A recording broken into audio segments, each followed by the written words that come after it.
Welcome back. स्वागत है जी Aedes word की आज एक और नई वीडियो में। और आज की वीडियो बहुत ही ज़्यादा इंफॉर्मेटिव होगी। इंफॉर्मेटिव मैं क्यों कह रहा हूँ, एडी के जो हालात थे आप लोगों ने देखे, फिर भी हमने कुछ कुछ हालात दिखाए। हालात इतने ज़्यादा खराब थे कि उन चीज़ों को कैमरे पे दिखा पाना भी पॉसिबल नहीं था। अगर आपने लास्ट वीडियो देखी होगी जिसमें हम एडी का टेस्ट कराने गए थे, टेस्ट भी कितनी मुश्किल से हो पाया। कुछ एक शॉट देखे आपने, सिर्फ 10% देखा, 90% जो हमने झेला वो हम ही जानते हैं। मतलब इतनी ज़्यादा एडी की हालत खराब कब से हुई, क्या क्या हमने किया, और अब एडी में जितने इंप्रूवमेंट आ गए, वापसी की तरफ एडी आ चुका है। देखो एडी पढ़ाई कर रहा है, अभी इसकी पढ़ाई चल रही है। एडी हेलो कह दो बेटा। Hello hello hello. मुझे हेलो, कैमरे पे भी हेलो कह दो। देखो नए लोगों के लिए बता दूं जो पहली बार वीडियो को देख रहे होंगे, एडी को ऑटिज्म है और मैं हूं एडी का डैडी। कैमरे के पीछे एडी की मम्मी है। जो भी मैं पूरा सिनेरियो अपना दोबारा से रिपीट करूंगा जो हमारे साथ हुआ था, वो सारी चीजें इस कैमरे में रिकॉर्ड होंगी। पर्पस हमको याद रहेगा कि इतना वर्स्ट एडी कैसे चला गया था, क्या क्या हुआ था एडी के साथ और हमने उस समय क्या क्या किया। दूसरा, आप लोगों के लिए भी थोड़ी सी इन्फॉर्मेशन जरूर दे जाएगी। अगर ऑटिस्टिक बच्चे हैं आपके पास, ऑटिज्म पेरेंट देख रहे हैं, तो वो समझ पाएंगे कि हाँ जी असलियत ये होती है और ये फेस भी लाइफ में कभी ना कभी आता है। और नॉर्मल पब्लिक जिनके पास कोई ऑटिज्म बच्चे नहीं, कम से कम उन तक एक अवेयरनेस जाएगी कि ये सारी चीजों को हम लोग फेस करते हैं। इनकेस कोई ऑटिज्म बच्चा मिल जाए तो कैसे उसके साथ बिहेव करना होगा। तो चलो सीधे मुद्दे पे आ जाता हूँ। एडी की तबीयत कब से खराब हुई थी, डेट वाइज बता देता हूँ। एडी दिवाली के दिन, लगभग 1 नवंबर को दिवाली थी, तब से एडी की तबीयत खराब होना शुरू हो गई थी। ये बैक जाने लगा था, क्या क्या होने लगा था वो भी बताऊंगा। पहले ये डेट बता दूं ताकि आप अंदाजा लगा लो कितने टाइम रहा। और आज जो हम वीडियो रिकॉर्ड कर रहे हैं, आज है 19 दिसंबर। लगभग 1 महीना 19 दिन हो गया वो सारी चीजें हमको बर्दाश्त करते हुए और वो सारी चीजों से जूझते हुए, अपने आप को खड़े करते हुए। लास्ट वीडियो जो आपने देखी थी वो कब की रिकॉर्ड थी वो भी बता देता हूँ। हम लोगों ने ट्रेवल किया था, लॉन्ग ट्रेवल, वो भी एडी के लिए किया कि एडी में शायद कुछ सुधार आए, क्योंकि लॉन्ग ट्रेवल से एडी में सुधार आता है। हमने ट्रेवल किया और गोरखपुर का, और हम वहां से वापस आए अप्रॉक्स 1500-1800 किलोमीटर का लॉन्ग ट्रेवल करके 2 दिसंबर को। 3 दिसंबर को हम लोग चले गए डॉक्टर के पास एडी के टेस्ट कराने। देखो एडी के सारे टेस्ट कराए हमने, वो रिपोर्ट भी लेके बैठा हूं। एडी की जो दवाइयां लेके आए वो दवाइयां भी लेके बैठा हूं। उसके बाद हम नेक्स्ट डे स्कूल गए, बस वो वीडियो आपने देखी थी। उसके बाद 15 दिन तक हमने कोई भी वीडियो रिकॉर्ड नहीं की, क्योंकि ऐसे हालात ही नहीं थे कि हम वीडियो रिकॉर्ड करते। बीच में हम गए थे, बाहर गए थे, स्नो दिखाने भी एडी को गए थे। स्नोफॉल हुआ था पहाड़ों में, तो हम वहां भी लेके गए। वहां भी हमने कोई वीडियो शूट नहीं किया, कोई फोटो नहीं, कोई इंस्टाग्राम नहीं, किसी को कोई अपडेट नहीं दिया। और देखो होम्योपैथी दवा जो कि हमने ये बंद कर दी थी एडी की, जब एडी की तबीयत खराब होने लगी हमने एडी की बंद कर दी थी। अब दोबारा से मंगाई है। हमने बंद कर दी थी, किस रीजन से वो रीजन भी बताऊंगा। जो जो हमारे रीजन थे वो सारा देखो। जब दिवाली खत्म हुई तो एडी में चेंज आने लगे। एडी एक, पहले तो उसने एडी में एंजाइटी आने लगी, घबराहट सी आने लगी, और उस घबराहट को भी हम धीरे धीरे समझ पाए। पहले तो एडी क्या करता था, एक टाइम आता था, उस टाइम पे रोज रोने लगता था। शाम के 4-5 बजे का टाइम होता था, रोज एडी रोएगा रोएगा रोएगा, परेशान रहेगा, बिल्कुल आंखों से ऐसे देखता है कि क्या करना है क्या करना है, और खाली कहता रहेगा चलो चलो चलो, मतलब जैसे उसे घर में रुकना ही नहीं है। हमें लगा ये क्या चल रहा है, ऐसा क्यों हो रहा है, धीरे धीरे हो सकता है ठीक हो जाए। फिर हमने और सारे कुछ करके देखे, अपने और उपाय किए, एडी को इधर उधर घुमाने ले गए, ये सब किया, लेकिन एडी में ज्यादा इंप्रूवमेंट नहीं आया और एडी वर्स्ट की तरफ जाने लगा। क्या क्या होने लगा एडी में, देखो एक तो एडी पैर से, एक पैर पे खड़ा हो जाता था, एक पैर को ऊपर रख लेता था और चुपचाप ऐसे खड़ा रहेगा। फिर अजीब अजीब सी हरकतें, मतलब जिनका कोई मैच ही नहीं खाता। अगर कोई आम इंसान देखे तो कहेगा ये बच्चा क्या कर रहा है और आप लोग कैसे बर्दाश्त कर रहे हो। वो हमारे दिमाग पे भी एक तरह से हावी हो जाता है, मतलब क्या करें अब क्या करें, ऐसा हो जाता था। एडी का सूसू पॉटी सब बेड पे होने लगा। बेड पे पॉटी फिल कर दे रहा है, सूसू कर दे रहा है, रोज की बात हो गई। तो रोज हम लोगों ने एक एडी का बिस्तर भी अलग बनाया, नीचे उसके शीट लगाई, ऐसा करके वो सारी चीजें हम करते रहे। इवन एडी कई बार तो खड़े खड़े पॉटी कर दे रहा है, मतलब ऐसा एक छोटा बच्चा होता हो जिसको कोई भी सेंस ना हो, सीधे सीधे, मतलब उसको सेंस ही नहीं आ रहा मेरे को कब पॉटी आ रही है, मुझे कब सूसू आ रही है। और ये मुश्किलों को बढ़ाते जा रहा था हमारी। हम लोग परेशान ज्यादातर इसी चीजों से थे कि ये सूसू पोटी वाला जो प्रॉब्लम है ये कैसे हम कर पाएंगे, कभी भी कहीं भी कर देगा, क्योंकि हम लोग मोस्टली टाइम ट्रैवल में रहते हैं, कभी कहीं जाते हैं, बड़ी दिक्कत होती है। गोरखपुर वाला अगर आपने वीडियो देखा होगा तो वापस आते समय एडी ने गाड़ी में ही पॉटी कर दी थी। हमने उसको कैसे कैसे क्लीन किया, अगर कभी आप ट्रैवल करते हो गाड़ी में तो अंदाजा लगा सकते हो। गाड़ी में कोई बच्चा अगर पॉटी कर दे, सूसू कर दे, कैसे करोगे। तो एडी में जो चेंज थे ये सारे चेंज थे। एडी के अंदर घबराहट थी, एंजाइटी थी, बहुत ज्यादा थी। अब इस बीच में बदलाव क्या हुए थे, देखो एक बदलाव क्या हुआ था एडी में इस बीच में। एक तो दिवाली आई थी, दूसरा ठंड आई थी, मौसम चेंज हुआ था दिवाली से। थोड़ा सा हमारे यहाँ नॉर्थ में ठंड ज्यादा पड़ती है, तो अचानक से ठंड स्टार्ट हो गई थी। दूसरा एक बदलाव और हुआ था हमारी जो होम्योपैथिक दवा चलती है, प्रिडिक्टिव होम्योपैथी मुंबई से, वो दवा का करीब 15 दिन का एक गैप हो गया था। हमने अपॉइंटमेंट ले लिया, सारा कुछ कर दिया था, लेकिन वहां से दवा नहीं आ पाई थी, इस वजह से 15 दिन का गैप हो गया था। अब इन चीजों के कारण बता रहा हूँ जो हमें लगता है शायद ऐसा हुआ हो। एक ठंड, दूसरा दिवाली, तीसरा होम्योपैथिक दवा का बीच में बंद हो जाना, और चौथा रीजन हमें लग रहा था एडी को कहीं लॉन्ग ट्रेवल करना है। लेकिन लॉन्ग ट्रेवल तो हमने करा के देखा, एडी में कुछ बहुत ज्यादा बदलाव नहीं आया। जब तक ट्रेवल करता था तब तक ही वो रहते थे चेंज। घबराहट इतनी ज्यादा हो गई, एडी में डर आ गया, बहुत ज्यादा डरता था किन चीजों से, एक छोटी सी चीज भी इधर से उधर हो जाएगी डरेगा। एडी सोते समय बिस्तर पे ऐसे रहता था, ऐसे, मतलब घंटों ऐसा लेटा रहेगा, वो सर्दन को नीचे नहीं लेटाएगा। रात के 2 बजे भी कई बार उठ के देख रहे हैं तो एडी ऐसे बैठा हुआ है और एक पैर पे ऐसा करके, तो मतलब एक तरह का वो डर ही था एडी में। अब जब हमने लॉन्ग ट्रेवल कर लिया, देखो सुधरी कैसी चीजें, क्या क्या हुई, मैं शॉर्ट में समझा रहा हूँ आपको। अगर मैं बताने जाऊंगा तो बहुत तकलीफ की चीज है, मैं बताऊंगा तो शायद हमको भी वो अनकंफर्टेबल सा लगे। धीरे धीरे मैं आपको बता रहा हूँ। अब जब हमने लॉन्ग ट्रेवल भी कर लिया, देख लिया एडी में कोई इतना वो नहीं आ रहा है, बदलाव नहीं आ रहा है, वापस आके देखा एडी बिल्कुल इधर से उधर बेचैन है, तो वापस आके हम गए इसका टेस्ट कराने के लिए। एक चीज और मिस हाँ, हो रही है क्या कि हमने जब बहुत ज्यादा चेंजेस देखी ना, तो दवाई हमारी आ गई, आई थिंक नवंबर में ही आ गई थी ना। हाँ, दवाई 15 दिन के बाद आ गई। 15 दिन के बाद आई, लेकिन हमने 2-3 दिन खिलाई, तो उसके बाद हमने बंद कर दी दवाई। हाँ, ये भी फैक्टर है, हाँ, ये भी रह गया था, क्योंकि दवाई हमने स्टॉप करी उसको। फिर ये भी लगा, हाँ देखो ये रह गया बताने से, देखो ये चीजें पीछे रह जाती ना तो खुद को भी भूल जाते हैं। अब हम वीडियो बना रहे हैं, रिकॉर्ड रहेगा, याद रहेगा। वो होम्योपैथी दवा जो हमने शुरू की थी, हमें ये लग रहा था कहीं ऐसा तो नहीं कि दवा में कुछ गड़बड़ हो गई, दवा चेंज हो गया, तो हमने वो दवाई रोक दी। नई जो दवा आई थी वो दवा हमने रोक दी थी। जैसे ट्रेवल से वापस आया, नेक्स्ट डे हमने प्लान बना लिया, डॉक्टर मंजेश राठी न्यूरो। हमें ऐसा लग रहा था ना कि होम्योपैथी का ये वो इफेक्ट नहीं आता है कि सारी चीजें लौट लौट के आती हैं, क्योंकि पॉटी बीच बीच में एडी कई महीनों से कर रहा था, लेकिन महीने में एक आध बार ही हो रहा था, ऐसा डेली का नहीं था। जब वो डेली का बना तो हमें लगा कि गैप भी हो गया, फिर हमने 7 दिन दवाई दी, तो हमें लगा कि बंद कर देना चाहिए, तो हमने बंद ही कर दिया। लेकिन कुछ हालात सुधरे नहीं बंद करने के बाद भी। फिर हम ट्रैवल किए, ट्रैवल करने के बाद फिर हम 2 दिसंबर को रिटर्न आए।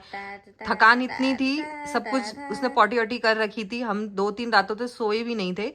लेकिन हम नेक्स्ट डे इसको टेस्ट कराने गए, क्योंकि हमें सीजर्स का भी शक हो रहा था, क्योंकि ये रात को रो रहा था एक टाइम पे, कहीं ऐसा ना हो कि इसको साइलेंट सीजर्स आ रहे हों। हाँ। और हम उसी चक्कर में रह जाएं, होम्योपैथी जड़ से निकालती है ये सोच के खाली हम रह जाएं, तो हम कभी भी एक चीज पे ऐसे डिपेंड नहीं रहते हैं, हर तरफ चेक करते हैं सारा कुछ। इससे पहले भी एडी की जब होम्योपैथी दवा कंटिन्यू चल रही थी, तब भी हम एलोपैथी सप्लीमेंट कंटिन्यू रखते थे।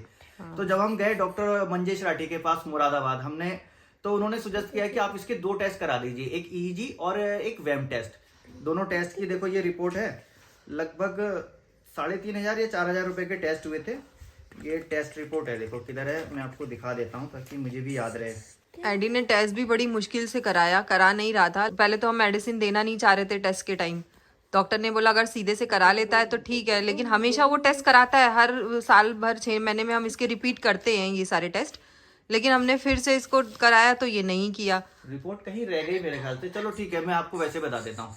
अब वो टेस्ट रिपोर्ट जब आई एडी की, एडी नॉर्मली करा लेता था, पहले भी हुए, लेकिन इस बार का टेस्ट एडी डरा हुआ था, क्योंकि उसकी हालत ही वैसी थी, वो घबरा रहा, पता नहीं क्या हो जाएगा मेरे साथ, ऐसा कर रहा है कि जैसे उसे कोई मार रहा हो। किसी तरह उसको दवा देके, नींद की दवा देके, कैसे कैसे उसको हमने टेस्ट करा लिया। टेस्ट कराया, उसके बाद टेस्ट रिपोर्ट आई। डॉक्टर साहब ने करीब मुझे आधे घंटा से ऊपर का समय दिया और मुझे समझाया वो रिपोर्ट को। बताया देखो जी, ये एडी में ना ये जो पीक्स बन रहे हैं, ऐसे कुछ ग्राफ्स बनते हैं उसमें, बहुत ज्यादा हम ग्राफ्स के बारे में नहीं जानते, फिर भी जो नॉर्मल आदमी जानता है उतना समझ सकते हैं। जो उसका करंट हाई जा रहा है, काफी पीक बन रहे हैं, और इस पीक में चांस होते हैं कि बच्चे को सीजर भी आ सकते हैं। 30 से 40% चांस होते हैं कि अगर ऐसा ही चलता रहा तो इसको सीजर आ जाएंगे, फिर बड़ी मुश्किल पैदा हो जाएगी। तो उन्होंने बहुत देर तक समझाया मुझे, जबकि वो जानते हैं कि मैं एलोपैथी दवा देना मोस्टली अवॉइड करता हूँ, चाहता नहीं, हम खुद भी नहीं खाते, हमारे घर में एलोपैथिक दवा का कोई डिब्बा नहीं है। कोशिश करते हैं कि हमारी इम्यूनिटी पावर ही उसको सहले और उससे लड़ पाए, और वो सारी चीज़ों पे हम बिलीव करते हैं। और वो डॉक्टर साहब भी हमें जानते हैं बहुत अच्छी तरह। तो डॉक्टर साहब ने बताया देखो सब कुछ ठीक है, लेकिन ना इस समय कुछ दवा इसको ज़रूरी है देना, क्योंकि अगर ये पीक ज़्यादा जाता रहा तो इसको चांस है कि जर्क आ जाए, तो फिर आपके लिए दिक्कत होगी। तो उन्होंने कुछ दवाएं दी हमको, बाकी तो सप्लीमेंट ही थे। वो दवाएं दिखा देता हूँ। सप्लीमेंट में हम लोग ओमेगा और फिश ऑयल वगैरह लेते हैं, और एक प्रोबायोटिक भी लेते हैं। प्रोबायोटिक के अलावा उन्होंने एक खाली मेडिसिन दी, वो थी रेस्पेरिडॉन। एक ये सीजर्स वाली थी और एक रेस्पेरिडॉन थी, जो सबको ही देते हैं शायद ऑटिज्म में, रेस्पेरिडॉन। लेकिन ये रेस्पेरिडॉन हमने कभी दी नहीं एडी को। ये फर्स्ट टाइम है एडी को हाँ, रेस्पिरेटोल आज तक देना। हमने दिया नहीं इसको। और मैंने ना इसके साइड इफेक्ट भी सुने और इसका मतलब अच्छे रिजल्ट भी सुने, है ना एडी के पापा? हाँ। काफी पेरेंट्स से अच्छे रिजल्ट भी सुने और साइड इफेक्ट भी सुने। कई लोग कहते हैं कि बहुत ज्यादा दिक्कत हो गई थी हाँ। रेस्पिरेटोल देने के बाद, और कुछ लोग ऐसा कहते हैं कि रेस्पिरेटोल जब से दी तब से काफी मतलब इम्प्रूव मेडिकल हुआ। इफेक्ट आया। हाँ, लेकिन है ना हमने दिया ही नहीं, हमने कभी ट्राई ही नहीं किया। हमें जरूरत ही नहीं है जी। हाँ। लेकिन अब ये जरूरत थी देने की, डॉक्टर साहब ने बोला अब इसको आप दो। उन्होंने आधी टैबलेट की लेकिन हमने उनको बता दिया था कि हम देना नहीं चाहते हैं। उन्होंने बोला जी आधी टैबलेट इसकी मिनिमम डोज है, कम से कम इतना तो रात को इसको दो ताकि इसके जो पीक है वो डाउन हो सके। हाँ। फिर भी जब मैं देने पे आया तो मैंने इसकी आधी भी नहीं, मैंने इसकी 1/4 टैबलेट को दिया पीस के मिला के। हाँ। वो दवा दी, जो ओमेगा वगैरह फिश ऑयल है वो सब तो चलते ही थे। तो देखो जब ये दवा देना हमने शुरू किया तो हम धीरे धीरे एडी में चेंज आने लगे। एडी चेंज पहले क्या आया, एडी को पहले तो नींद आई, इससे पहले नींद ही नहीं आ रही थी। थोड़ा सा डर कम हुआ, सोने के टाइम का जो डर था ना इसका वो कम हुआ। और इस बीच में इसका डर कम करने के लिए हमने बहुत चीजें की एडी को, लेकिन ऐसा कुछ हुआ नहीं। ले गए, कुछ इस तरह ज्यादा इफेक्ट नहीं पड़ा। शायद इस जगह से शायद पहाड़ पे शायद यहाँ जाए वहाँ, कुछ नहीं हुआ। लॉन्ग ट्रेवल बोले 1500 किलोमीटर चलाओ, 1500 किलोमीटर कुछ हुआ नहीं, कुछ इफेक्ट नहीं हुआ उसका। तो अब जब ये दवा हमने स्टार्ट की तो एडी में धीरे धीरे वो चेंज आने लगे। फिर एडी की सुसु पॉटी की प्रॉब्लम तो वहीं की वहीं रह गई। डॉक्टर साहब ने ये भी बताया कि वो जानबूझ के नहीं कर रहा। हमें लग रहा था यार हमारी सारी ट्रेनिंग फेल हो गई, हमने सालों लगा दिए एडी को पॉटी ट्रेन करने में। 2 साल लगातार एडी को सिखाते रहे पॉटी पे ऐसे बैठना है और ऐसे करना। और ये चीजें हमने अर्ली स्टेज में ही कर ली थी, पहले ही छोटे बचपन में, क्योंकि हम पहले से बड़े सीरियस थे कि भैया एडी को ये चीजें हैं तो हमें ये मुश्किलें आएंगी। इसके बारे में हमने सारा चीजें करके इसको सिखाया था। डॉक्टर साहब ने बताया कि देखो ये इसकी गलती ऐसी नहीं है कि ये जानबूझ के कर दे रहा है या वो आपकी ट्रेनिंग फेल हो गई है। इसको वो सेंस ही नहीं आ रहा है। जो सेंस होता है हमारा, जो उस चीज को रोकता है वही लूज हो जा रहा है। उसको सेंस ही नहीं आ रहा है, वो पॉटी हो जा रही है, सुसु हो जा रही है। तो उसकी गलती नहीं है, उसके सेंसरी सिस्टम का प्रॉब्लम है। तो अब जब हमने ये सारी दवाएं देने लगे, देखो एडी को नींद सही होने लगी धीरे धीरे, लेकिन धीरे धीरे हुआ। और एक एग्जाम से नहीं हुआ। हाँ, एक हमने आयुर्वेदिक सिरप भी दिया। हाँ, एक पेरेंट से, देखो हम सुनते सबकी हैं, समझते सबकी हैं। एक पेरेंट से बात हुई हमारी, उन्होंने बताया, और वो हमेशा टच में भी रहते हैं हमारे। उन्होंने बताया कि एक सारस्वता रिस्ट आपको आयुर्वेदिक सिरप मिलेगा। उनके साथ भी बच्चे के साथ ऐसी कुछ प्रॉब्लम हुई थी तो उन्होंने उसके सहारे उसको देखा कि अच्छे रिजल्ट थे। हमने वो सारस्वता रिस्ट भी ले लिया 10 ml रोज, इसको सुबह शाम वो भी दे रहे थे साथ में। अब देखो वो इफेक्ट उसका था या इसका था वो नहीं पता, लेकिन है हाँ, जो भी है। और एडी अभी आपके सामने देख लो, ये बैठा हुआ है, ये लिख रहा है सारी चीजें। हाँ, लेकिन ये है हुआ है ना कि अब ये सब कुछ भूल गया है, अपना सब कुछ भूल गया है। पुरानी जो ट्रेनिंग थी वो एडी की धीरे धीरे मुझे लग रहा है फिर से वो सारी रिवाइज करनी हमको पड़ रही है। हाँ, वो दिक्कतें एडी में पूरी तरह से भी नहीं गई, जाने लगी हैं। एक एंजाइटी ये नई आ गई है, ये हाथों को ऐसा मसलते रहना, ऐसे ऐसे करते रहना, परेशान आंखों से देखना, लेकिन इतना तक मतलब एडजस्टेबल ये अभी मैं बुक निकाली हूँ ना, तो इस वजह से इतना परेशान हो रहा है, वरना ऐसा नहीं है। स्कूल में एडी का रिस्पॉन्स, जबकि स्कूल तो एडी बिल्कुल खुशी से जाता था, मतलब चाहता था कि मैं जाऊं स्कूल जाऊं। लेकिन अभी क्या होने लग गया था, एडी स्कूल में रुक ही नहीं रहा था। जाते ही बिल्कुल ऐसा भागने लगेगा, दौड़ने लगेगा, तुरंत लेके आना। मैंने यहाँ से ड्राइवर को लेके भेजा कि चलो लेके जाना, लेकिन वो तुरंत ही लेके वापस आ जाता। वहां से मैम का फोन आता कि नहीं एडी नहीं रुक रहा है, ऐसा हो गया था।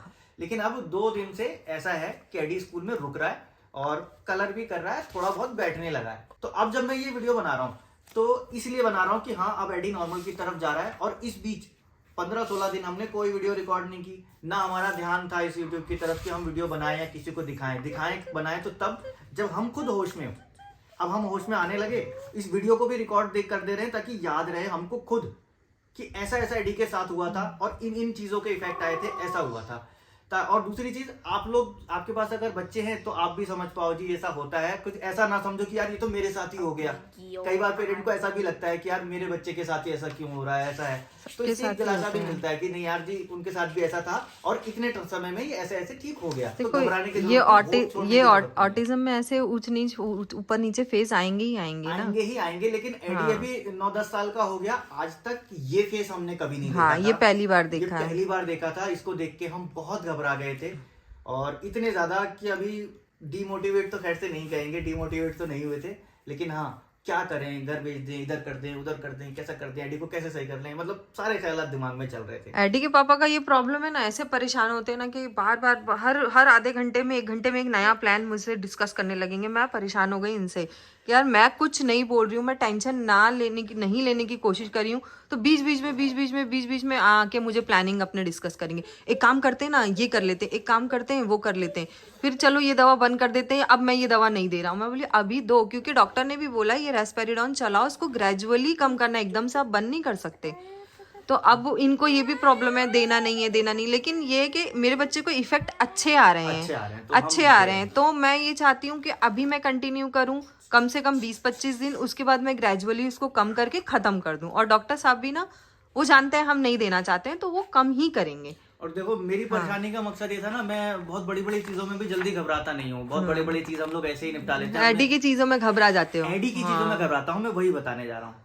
एडी की चीजों में क्यों घबराता हूँ, क्योंकि हम जब स्टार्टिंग हुई थी ना हमारी ऑटिज्म वाले फेस में, जब एडी को हुआ था, एडी का डायग्नोस हुआ, ऑटिज्म है इसका मॉडरेट लेवल का, तभी से हमने ना बड़ा इरादा पक्का कर लिया था अपनी लाइफ को। हम दोनों ने ही, एडी की मम्मी और एडी के पापा, दोनों ने अपनी लाइफ को एक तरह से डोनेट कर दिया था, दान कर दिया था। अब हमारी लाइफ का कोई मकसद नहीं होगा लाइफ टाइम, हमारे जिंदा रहने तक, हमारे जिंदा रहने का सिर्फ मकसद एडी ही रहेगा। अपनी कोई इच्छाएं नहीं, कोई ऐसी चीजें नहीं, बिल्डिंग बनाना, काम करना, कारोबार करना, फेम पाना, कुछ नहीं, सिर्फ मकसद एडी किसी तरह अपने मरने से पहले, अपने जाने से पहले एडी को इतना इस तरीके का बना देना कि एडी किसी के लिए तकलीफ ना पैदा करे, एडी अपनी लाइफ को कम से कम अच्छे से जी पाए। ये मकसद था हमारा, और आज भी वही मकसद है। और परेशान होने का यही मकसद था कि क्या हमारी ये सारी चीजें फेल हो गई, क्या हम हार गए, बस इसलिए था मेरा मकसद, और इससे ज्यादा कुछ नहीं। मुझे लगता है सारी चीजें एक चीज और मैं एक चीज और मुझे बतानी है कि एडी का जो पॉटी सूसू का खत्म नहीं हुआ है, पूरी तरह से खत्म नहीं हुआ है। हम लोगों ने क्या किया है ना, अब इसका साइकिल बनाना स्टार्ट किया है। ये साइकिल बनाना स्टार्ट किया है हमने। 11 बजे इसको रात को बिठाया, फिर 3-4 बजे बिठाया इसको, मतलब मॉर्निंग में 4 बजे, फिर 6 बजे का बनाया। अब धीरे धीरे ये हो रहा है कि अलार्म लगा रखा है, 6 बजे, 5:30 बजे से 6 बजे के बीच में बिठाते हैं, ताकि एक टाइम फिक्स्ड हो जाए उसका। अभी भी बाथरूम में जाने से एडी डरता है, तो इस वजह से उसको लेके बाथरूम में बैठना पड़ता है। अब क्या करते हैं, देखो हाँ, ये भी हम बताना भूल गए थे। देखो एडी की जो साइकिल चला बताया ना एडी की मम्मी ने, बस वो साइकिल को फॉलो करते हैं, कुछ भी हो थके हो सुबह शाम उसको बैठाते हैं, बैठाना है। और बैठाने के साथ साथ उसके साथ में बैठता हूँ, धीरे धीरे उसकी रूटीन में वो आने लग जाएगा। पिछले 2 दिन से शायद एक बार खुद से भी गया है मॉर्निंग में उठ के। पिछले 2 दिन से बेड पे नहीं हुई है। हाँ, पिछले 2 दिन हो गए बेड पे नहीं हुआ है। बेड पे पॉटी पिछले 2 दिन से नहीं हाँ, बाकी 15 दिनों में हुआ है इसको। हाँ, इन बीचों में वो चलता रहा। हाँ, तो मुझे और दूसरी चीज, इसकी भूख जो है वो इंक्रीज हुई है। अब इसके फेस से भी आप लोगों को पता चल रहा होगा, थोड़ा सा हैप्पी है और थोड़ा सा अच्छा भी दिख रहा होगा। हाँ, ये फैक्टर था कि देखो अब इसके बाद से ना एडी का फेस चेंज हो गया। बीच में एडी के डार्क सर्कल आ गए थे पूरे, मतलब चेहरा ऐसा लगने लगा था। और एडी अब थोड़ा सा मेरा अच्छा दिखने लग गया, खूबसूरत लगने लगा मुझे पहले जैसा। दाद देखो हंस भी गया, जिसको तारीफ करो तो हंसता है। और इसकी हंसी जो थी ना वो खत्म हो गई थी। पहले तो ऐसा था कि हंसता रहता तो बिना बात के भी, वो हंसी खत्म हो गई थी। अब इसकी बस ये हंस रहा है, थोड़ा चूचू पॉटी रोज भी कर रहा है, तो वो उतनी प्रॉब्लम हमको हो नहीं रही। खाली इसकी ना एंजाइटी की वजह से ज्यादा प्रॉब्लम थी हमें। अब वो साइकिल बनाएंगे तो वो ठीक हो जाएगा। बाकी पढ़ने लिखने में एडी अब पूरी तरह से 0 होते जा रहे हैं। लेकिन एडी जब हंसता है ना तो बस मुझे लगता है कि हाँ, इसको हंसाने की पहले बहुत कोशिश कर रहा था। पिछले जब इसकी तबीयत चिढ़ रहा था, मैं इसको गुदगुदी करूं, ऐसा करूं, बेटा हंसो, हंसने की बात करूं, ये लेकिन हंसता ही नहीं था। अब थोड़ा सा देख के हंस दो, देखो एडी हंसता है। एडी हैप्पी, अभी अरे हैप्पी। तुम्हारा नाम क्या है? एडी। तुम अच्छा मैं नहीं बताऊंगा तुम्हारा नाम क्या है, नाम बताओ। तुम्हारा नाम क्या है? अब देखो आपने बताया। इधर देखो, 1 मिनट सुनो, तुम्हारा नाम क्या है? एडी। और तुम्हारी बहन का नाम क्या है? तुम्हारी बहन का नाम क्या है? मेरे मुंह क्या देख रहे हो, अपना बताओ। नायशा है। चलो जी, मुझे लगता है कि सारी चीजें हमने आपको अपना समझ के। होम्योपैथी मेडिसिन का रह गया, वो भी बता देते। नायशा की मेडिसिन के लिए हमने फोन किया था, क्योंकि उसको तो अच्छे इफेक्ट दिख रहे हैं, ले लो, उसको अच्छे इफेक्ट दिख रहे हैं, तो हमने कॉल करके मेडिसिन के लिए ऑर्डर दिया। लेकिन डॉक्टर साहब से बात हुई तो उन्होंने एडी के बारे में सुना, तो उन्होंने बोला मैं मेडिसिन चेंज करके देता हूँ। देखो ये है एडी की होम्योपैथी मेडिसिन जो अभी आई है, अभी तक हमने शुरू नहीं किया, पहले हम वीडियो बना रहे हैं। हाँ, ये है प्रिडिक्टिव होम्योपैथी की दवा। इसके साथ एक पुड़िया आती है, ये है SOS दी है उन्होंने इस बार। ये एक पुड़िया है जो पहले देते हैं, उसके बाद नेक्स्ट डे से दवा शुरू करते हैं। ये दवा गई अंदर, और ये है इसकी SOS इन केस इमरजेंसी में कुछ होता है। खाली नायशा की नहीं आई है क्या? वो भी अलग रखी है अच्छा। मैंने। तो वो इमरजेंसी में ये पुड़िया देने के लिए देते हैं। हाँ। अब हमने जो एडी की दवा बंद कर दी थी, दोबारा से मंगाई। हमारा ये विचार था कि हम एडी को पहले मुंबई लेके जाएं, डॉक्टर से सीधे मिले, बात करें, तभी दवा देंगे। क्योंकि हमारा एक डाउट तो वहां भी जा रहा था ना कि यार होम्योपैथी से निकल के आ रहा है। वो सीनियर डॉक्टर हैं, तो डायरेक्ट कांटेक्ट नहीं हो पाता था। इस बार हमने सिर्फ नायशा की दवा मंगाई। हमने बोला जी सिर्फ नायशा की दवा चाहिए, एडी की दवा हम आएंगे, मिलेंगे, तब लेंगे, भले हमारा कितना भी खर्चा हो जाए। हमारा एक ट्रिप में करीब 60-70 हजार रुपए लग जाते हैं। हमने कहा, ज्यादा कोई बात लगते हैं, कैलकुलेशन करते हैं तो। हाँ, कैलकुलेशन करते हैं तो टोटल में एक मोटा मोटी बता रहा हूँ 60-70 लग जाते हैं, उससे कई बार लाख भी चला जाता है। तो लाख रुपए खर्च होंगे, लेकिन हम जाके वहां पे दिखा के तब लेंगे। फिर डॉक्टर साहब ने हमारे कंसर्न को समझा, फोन पे हमसे डायरेक्ट बात की, सारी चीजें उनको रिपीट करी। हमने बताया कि देखो जी एडी की तबीयत ऐसे ऐसे खराब हो गई थी, ये चीजें बिगड़ गई थी, अब हम क्या करते, आपसे कोई कांटेक्ट नहीं हो पा रहा था। फिर उन्होंने बताया नहीं अब ऐसा नहीं होगा, टेंशन ना लो, बड़ा उन्होंने दिलासा दिया। और अभी हम दवा चेंज करके भेज रहे हैं, अब आप इस दवा को करो कंटिन्यू। तो अब हम इस दवा को कंटिन्यू करने जा रहे हैं, ठीक है जी। ये है। और दूसरा उनको मैंने ये भी बताया कि हम एलोपैथी दवा लेके आए हैं, क्या क्या लेके आए हैं वो भी बताया। वो भी बताया, उन्होंने बोला कि किसी से चलने कोई दो। ऐसा नहीं है हाँ कि तो बोले ठीक है जी वो भी चलने दो आप, लेकिन हाँ। इसको दो। हाँ। लेकिन हमने एलोपैथी वाले जो डॉक्टर साहब हैं, इनको भी पता है कि हम होम्योपैथी दवा ले रहे हैं। आज की वीडियो हमने सिर्फ बनाई थी ताकि हमें ये याद रहे, आप लोगों तक वो सारी चीजें क्रिस्टल क्लियर पहुंचा दें। जो है वो है, जैसा होगा वो आगे आपको आएगा। मैं ना एडी का, नायशा का सब जो प्रोग्रेस होता है ना, वो मेल पे लिख कर ही रखती लिख हूँ। कर रखते हैं। अब इस वीडियो से हमको भी याद रहेगा और आप लोगों को पता रहेगा एडी के साथ क्या क्या हुआ था। फिर भी मुझे लगता है अगर बहुत सारी चीजें छूट गई होंगी, डिटेल में नहीं बताएंगे। अगर कुछ मन में सवाल आ रहा हो तो नीचे कमेंट बॉक्स में लिख देना, या फिर अगर इंस्टाग्राम पे एडी को नहीं देखा तो जाके इंस्टाग्राम पे देख लेना। एडी की वहां अपडेट देते रहते हैं हम, समाज को भी थोड़ा बहुत झिझोड़ते रहते हैं, ऑटिज्म की अवेयरनेस करते रहते हैं। वहाँ पे edi.1919 पे जाके एडी को फॉलो कर लेना। अब हम सब मिलेंगे आपसे आने वाली नेक्स्ट वीडियो में। प्रे कीजिए कि एडी के हालात ऐसे ही सुधरते रहें और आने वाली नेक्स्ट वीडियो बहुत जल्दी आ जाए। बाय करो एडी, एडी बाय करो जल्दी, नींद आ गई उसको यार। Bye bye bye bye bye. Bye bye, ठीक है जी।